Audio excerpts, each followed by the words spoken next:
গ্রামকে উনি শহর করলেন, উন্নয়ন আর একই সঙ্গে শোষণ, শাসনের নামে শোষণ নয়, শাসনের নামে সেবার ব্যবস্থা করলেন।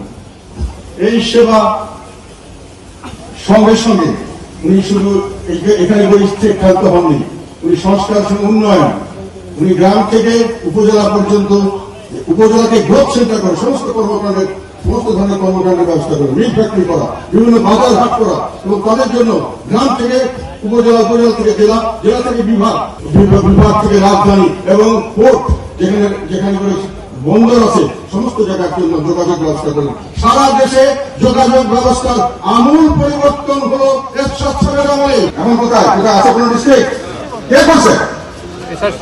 সমস্ত জায়গায়, এবং বিদ্যুৎ, সমস্ত, তারপরে ওষুধ নীতি, তারপরে বলেন আজকে বাংলাদেশ গর্ব করে কিসের জন্য? গার্মেন্টস ইন্ডাস্ট্রি, গার্মেন্টস, এই গার্মেন্টস সৃষ্টি করতে হবে এরশাদ।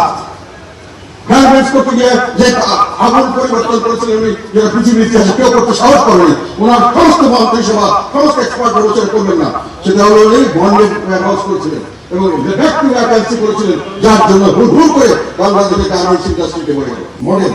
এরশাদ সাহেব বললেন যে না, গ্রামের উপজেলাতে উনি সমস্ত সরকারি কর্মকর্তাদের অভিযোগ বলেন, যতগুলি সব সেবা সুযোগ যতগুলি আছে, সেই ভেটেরিনারি থেকে শুরু করে, এগ্রিকালচার থেকে শুরু করে, শিক্ষা থেকে শুরু সব ধরনের যা 17-18টা ডিপার্টমেন্ট, সেগুলো উপজেলাতে নিয়ে আসলেন এবং তাদের কর্মকর্তাদেরকে ওখানকার উপজেলা চেয়ারম্যানের অধীনস্থ করলেন। উপজেলা চেয়ারম্যানরা তাদের কর্মকাণ্ডকে ইন্সপেকশন করবে, সরকারি কর্মকর্তারা থাকবে তাদের আন্ডারে থাকবে, এবং সর্বপর্যায়ে, ডিস্ট্রিক্ট পর্যায়ে, সমস্ত পর্যায়ে উনি এই জনগণের প্রতিনিধির মাধ্যমে শাসন ব্যবস্থা কায়েম করছেন।